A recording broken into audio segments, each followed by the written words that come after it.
नमस्कार।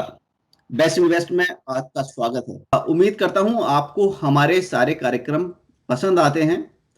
आप हमें सब्सक्राइब करिए, लाइक करिए और बेल आइकन दबाइए।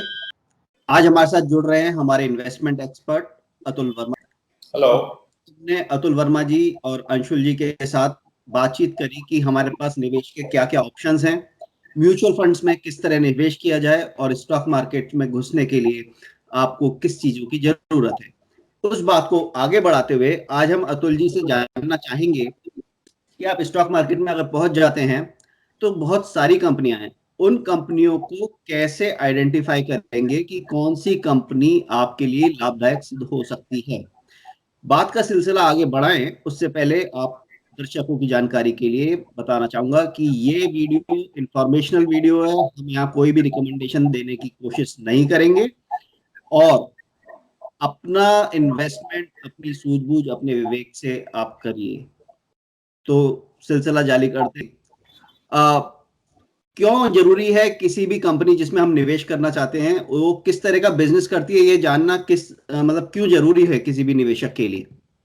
देखिए, ऐसा है कि ये चीज बहुत ही इंपॉर्टेंट होती है कि पहले आपको ये यू मस्ट अंडरस्टैंड कि कंपनी का पैसा कमाने का ढंग क्या है, किस तरीके से, कौन सा प्रोडक्ट है, कौन से कस्टमर हैं, कौन सा मतलब जो चीज है दे मेक इट। तो you must understand the basics of the company.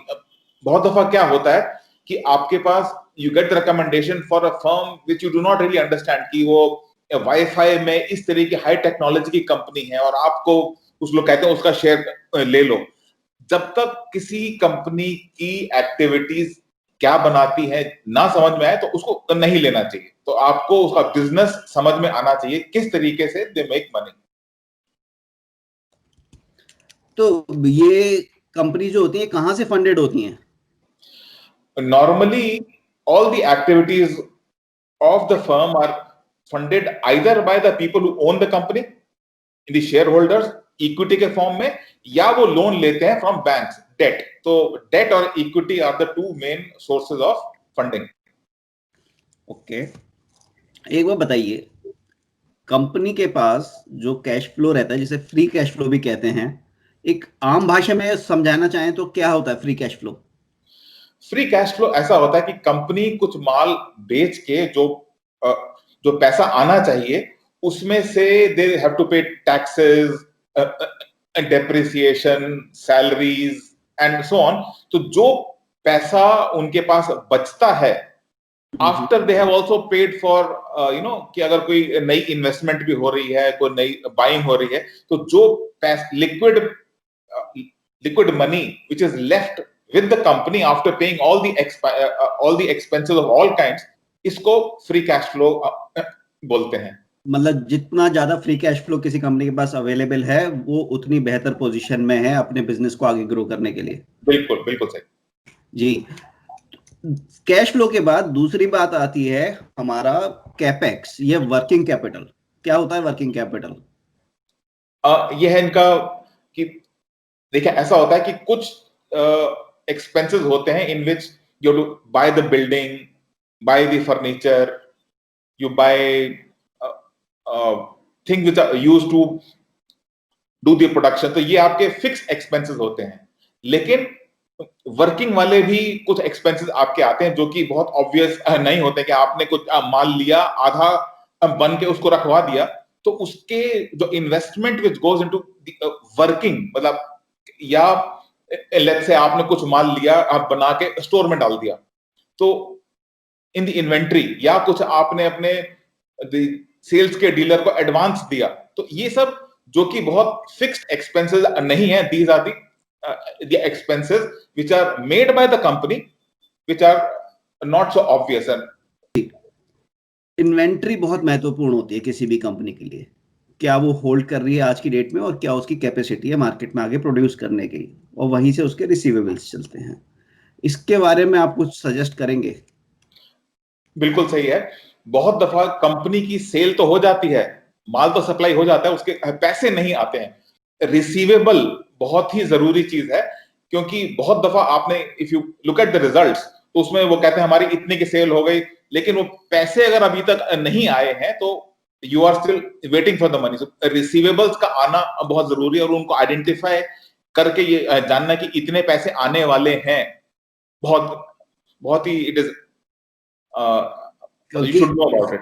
जो रिसीवेबल नहीं हुआ है वो हमारा एट स्टेक मनी है, अगर वो नहीं आता है तो गया, वो बिल्कुल सेल्स बिल्कुल बेकार सही, हो जाएगी। बिल्कुल सही। उसके बाद एक कंपनी, जैसे आपने कहा, जब अपना रिजल्ट पब्लिश करती है तो आजकल क्वार्टरली रिजल्ट्स आते हैं सब कंपनीज के। क्वार्टरली रिजल्ट्स में कौन कौन से कंपोनेंट्स ऐसे होने चाहिए जो निवेशक ध्यान देना चाहिए जिस पे? बिल्कुल सही। आई मीन टू अंडरस्टैंड कि किस कंपनी को कितना एक्चुअल मतलब अर्निंग्स क्या है, अल्टीमेटली क्या होता है, शेयर का दाम अर्निंग से लिंक्ड होता है, कितना पैसा बच गया। तो उसके लिए टू अंडरस्टैंड कि कितने की सेल हुई, उसमें कितने का माल अब एक्सपेंड हुआ, कि इतने का you have to spend on things which go into the product, आपकी क्या सैलरीज थी, डेप्रिसिएशन, बैंक से जो आपने लोन लिया उसका इंटरेस्ट, जो गवर्नमेंट को यू हैव टू पे द टैक्सेस, और भी कुछ एक्सपेंसेस होता है। ये सारे एक्सपेंसेस निकालने के बाद जो चीज बचती है उसको बोलते हैं नेट प्रॉफिट। तो you must understand all the component, is very important. तो मतलब आप कह रहे हैं अर्निंग से लेके के इंटरेस्ट, डेट, सारा कुछ, सब कुछ मिला के सब पे नजर रखनी चाहिए। जब बात कर बिल्कुल। रहे हैं अर्निंग्स की, तो अर्निंग पर शेयर, ईपीएस जिसे कहा जाता है भाषा में हमारे स्टॉक मार्केट की, ईपीएस क्या है? ये ऐसा है कि देखिए, जब अभी आई जस्ट एक्सप्लेन कि सेल से लेके सारे एक्सपेंसेस निकालने के बाद जो प्रॉफिट आता है उसको बोलते हैं दिस द फाइनल प्रॉफिट। तो नेट प्रॉफिट को if I divided by the number of shares which are outstanding, it gives me the earnings per share, इतना नेट प्रॉफिट हुआ पर शेयर, उसको बोलते हैं अर्निंग पर शेयर। ओके। तो earning per share, और ये बहुत क्लोजली लिंक्ड होता है प्राइस इक्विटी रेशियो से। बिल्कुल। सो अर्निंग पर शेयर आपकी ज्यादा होनी चाहिए और पीई रेशियो कम होना चाहिए। बिल्कुल। So price to earning per share होता है कि एक शेयर का ये दाम है और एक शेयर पे हम इतने पैसे अर्न कर रहे हैं। तो उससे आइडिया ये लगता है कि जितनी अर्निंग हो रही है उसके कितने टाइम आप उसका प्राइस पे पे कर रहे हैं। And we will be talking about this in the next session in more detail, price to earning. Ji.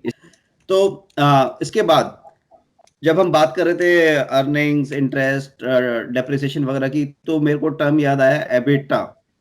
EBITDA एक बहुत टर्म चलता है हमारे स्टॉक मार्केट कंपनीज को जब हम इवेल्युएट करते हैं, तो ऑपरेटिंग मार्जिन और एबिटा क्या रहता है? इसमें एक्चुअली क्या होता है कि जब सेल्स के फिगर आते हैं उसके बाद बहुत दफा when you remove things like interest and taxes and depreciation, तो वो पिक्चर बहुत दफा इनमें से एक नंबर अगर बहुत हाई हो तो वो मालूम नहीं पड़ता है कि ये सडनली नेट प्रॉफिट इतना क्यों हो गया कम। तो नॉर्मली आप क्या करेंगे, इस क्वार्टर का प्रॉफिट पिछले एक साल पहले जो आया था उससे if you do the comparison you will find net profit is suddenly changed a lot. However it might be कि शायद कोई एक एक्सपेंस जो कि लास्ट ईयर नहीं था वो सडनली इस साल में आ गया। तो इस तरीके की एबरेशंस को निकालने के लिए आप एबिटा का इस्तेमाल करते हैं, earnings before interest taxes depreciation and ये। तो उसमें फिर क्या है कि then you are able to compare apples with apples कि इतने का माल बेचा और सिर्फ उसमें से cost of making the product उसको निकालने के बाद जो मेरे नेट प्रॉफिट जो आता है प्रॉफिट आता है उसको वी विल कंपेयर। ये बाकी के फैक्टर्स की एबरेशन बीच में नहीं आने देते, तो इसको बोलते हैं EBITDA. Atul ji, share holding pattern जो होता है किसी भी कंपनी का, तो जैसे कंपनी पब्लिक हो गई तो पब्लिक के पास उसके शेयर्स पहुंच गए, कुछ मालिकाना हक रहता है लोगों का, मतलब जो फैमिली ओन बिजनेस है, कॉर्पोरेट जो भी है, तो शेयर होल्डिंग पैटर्न क्या रहता है मोस्टली कंपनी का, और किस तरह का शेयर होल्डिंग पैटर्न अच्छा समझना चाहिए कि ये कंपनी बेटर करेगी? देखिए ऐसा है कि अगर the the guy who owns the company, अगर उसके शेयर ज्यादा होंगे तो उसके इंटरेस्ट में है कि कंपनी के रिजल्ट्स अच्छे आए। अगर उसका शेयर होल्डिंग ही बहुत कम है, 5%, 8% कुछ ऐसी है मानो, तो हो सकता है कि उसका कंपनी के इंटरेस्ट में उसका इंटरेस्ट ना इंक्लूड हो।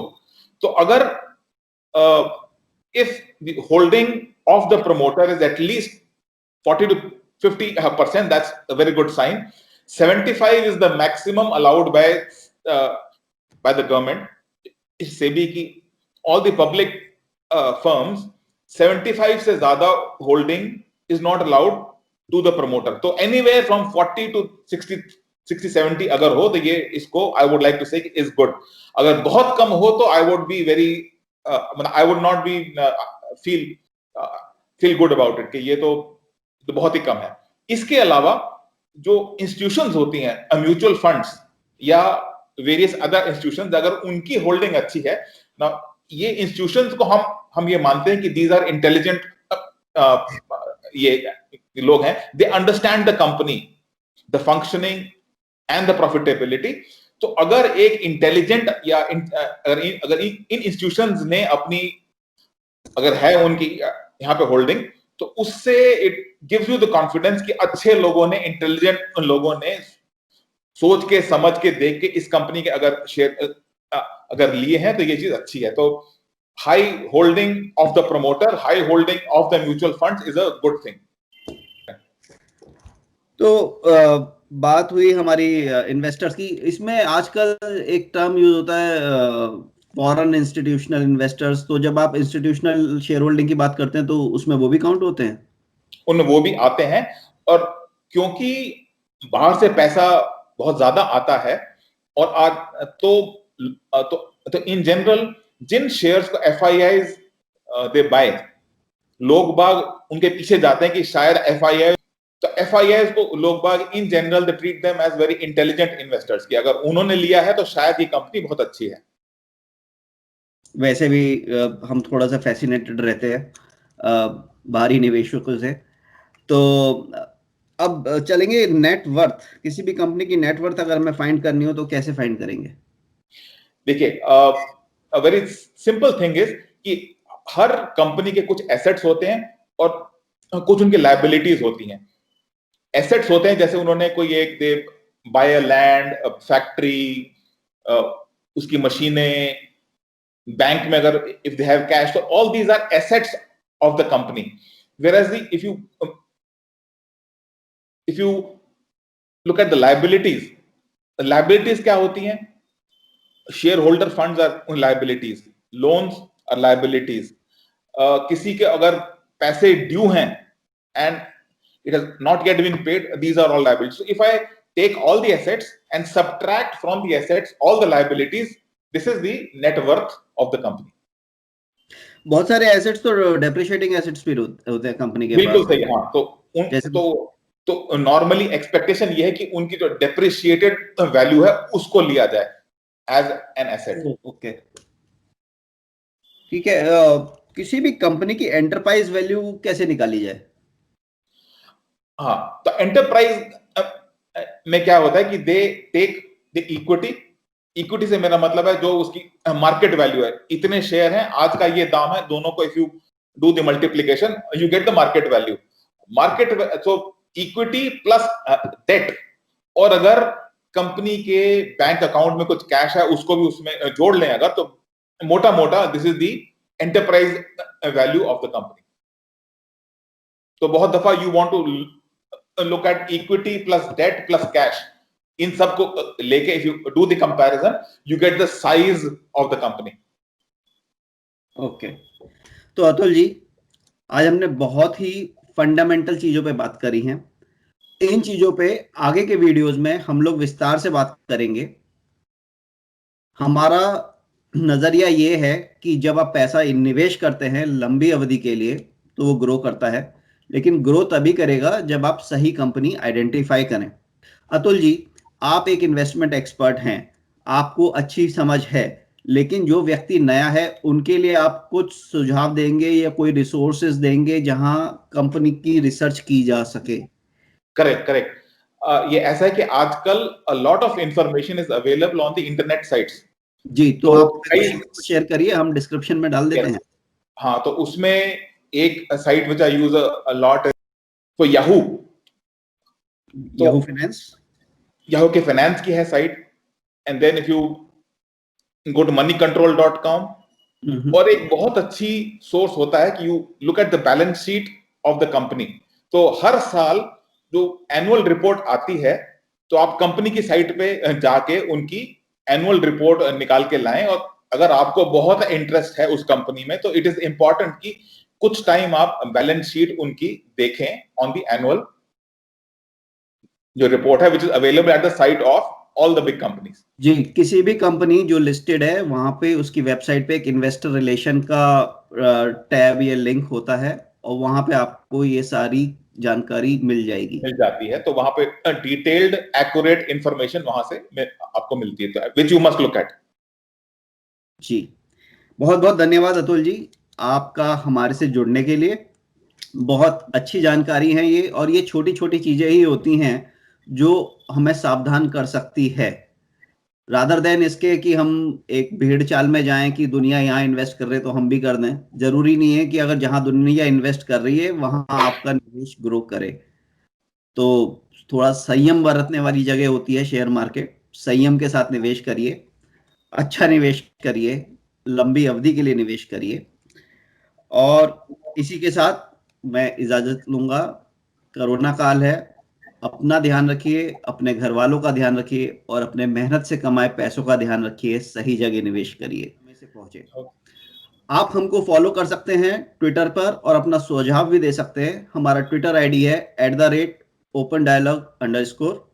आप हमको ईमेल के जरिए भी अपने क्वेश्चन पूछ सकते हैं या कुछ सुझाव दे सकते हैं। हमारा ईमेल एड्रेस है opendialogue2020@gmail.com।